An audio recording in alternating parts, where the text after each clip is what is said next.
So here he is going to one red county, making an appearance, and we'll watch it. It's just a little news clip. And then we have an even more cringe video coming up after that. So brace yourselves, get a comfortable blanket. I don't know what you need to do. Get a drink or something, because it's pretty bad.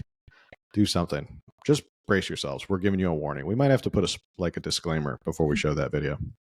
Not this video, but the next video. Chocolate. Started his tour of conservative counties in California, the ones that voted for President-elect Trump. He's also sharing some economic promises during the new administration. Our Conan Nolan joins us live in studio with more on that. Conan. That's right, Colleen. So Democrats, when they start talking about the next presidential election in 2028, Governor Gavin Newsom's name is always mentioned. But he insists, while he is in a very blue state, he can get along with Republicans. And today he says he doesn't care how you voted in the presidential race. He's the governor for every Californian.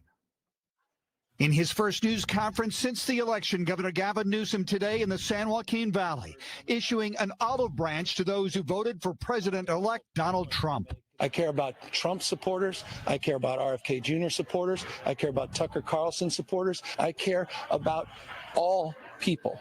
I care about the people living here. The governor taking note of the fact his state is redder than it once was. Joe Biden easily won California 4 years ago. While Kamala Harris won the state this election, Mr. Trump's support went up, receiving several million more votes than in 2020. Today in Fresno County, which was once blue, now red, the governor says he gets it. That California may be the largest economy in the United States of America, maybe a $3.8 trillion a year economy, but that's cold comfort. For certain regions in this state that don't feel that they're fully participating. Mr. Newsom unveiling a new regional strategy for $9 trillion economy going on, and yet we still have a $20 billion deficit. Clearly, people in Sacramento not managing or doing their job quite right. Also, I want to go back to the fact that he says he cares about Trump supporters and he cares about Tucker Carlson supporters and all that.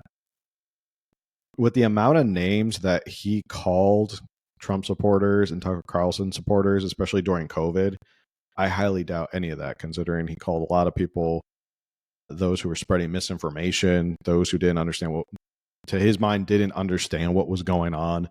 Danger to society, a danger to democracy, like all these horrible things. And now he's coming out trying to play nice and be like, I care about Trump supporters. I care about Tucker Carlson supporters. I just think it's a load of bull. What are your thoughts? Yeah. He left out Elon's name. He didn't say I care about Elon supporters and people who buy Teslas because of Elon. He really has something against Elon. It's like it's a weird ego thing. It's weird because Elon's definitely not running for president ever. Can't. Yeah, Elon does not. Yeah, he is. Yeah, you're right. He can't. Elon's not his political enemy. Yeah, there's. I guess maybe he thinks that's why it's easy, is because he never really has to face him in a political contest. Maybe. Future job development and economic growth, an effort to streamline programs for faster response. This part of the Central Valley, the first of 13 economic regions making up the state. In January, we'll be releasing the most comprehensive, nuanced sectoral strategy and workforce strategy in this state's history. Okay. If I don't know if you picked up on this, he says in January, we're going to release the most comprehensive economic plan.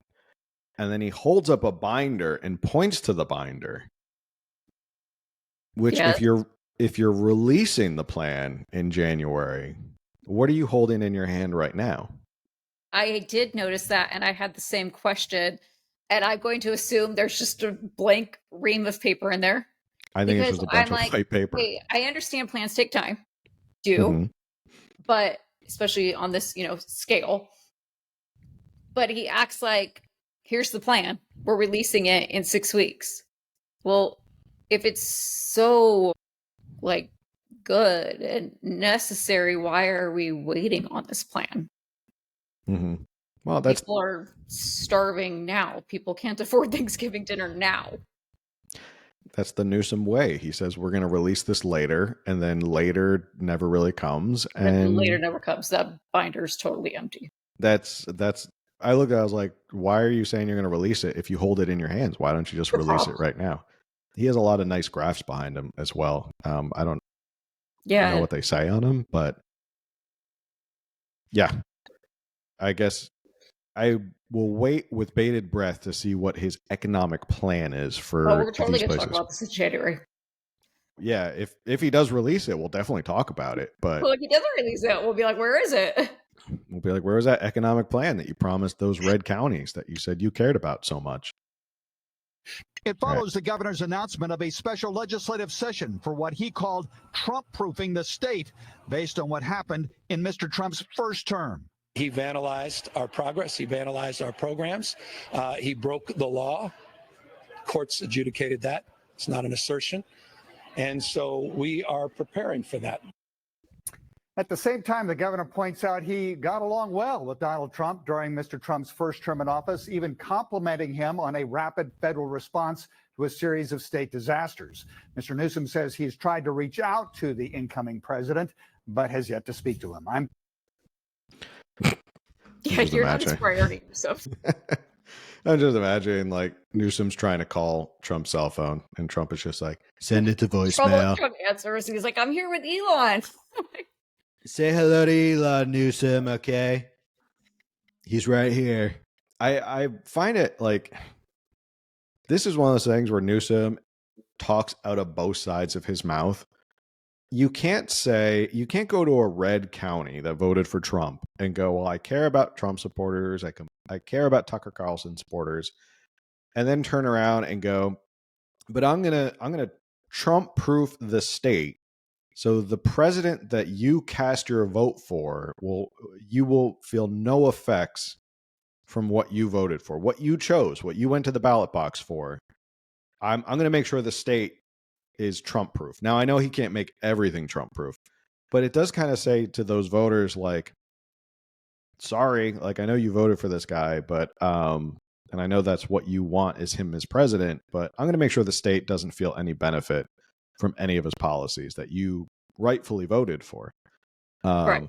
And I was so you can't have it both ways. Same exact thing. Exactly. I don't understand that. I just like, I mean, he's basically, speaking to you and I. Yes, he was in Fresno County. He's speaking to you and I like, hey, I care about you.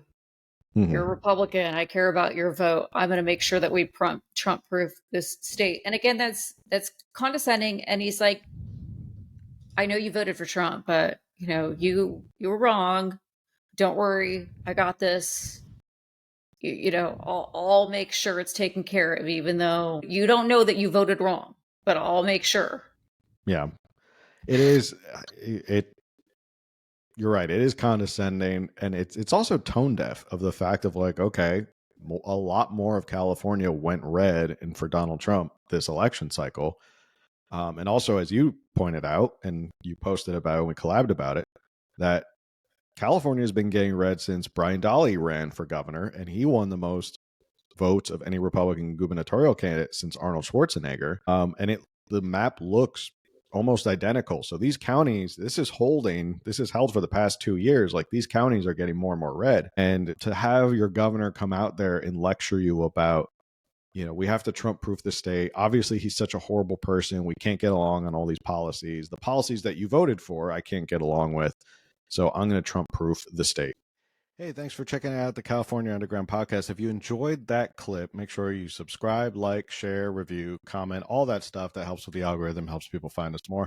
And if you want to learn more, you can always listen to our full podcast at Apple, Spotify, Google, all those different places that you basically find podcasts. Or if you just want to keep watching clips, you can check out clips here, or you can subscribe to our channel right here, somewhere in here.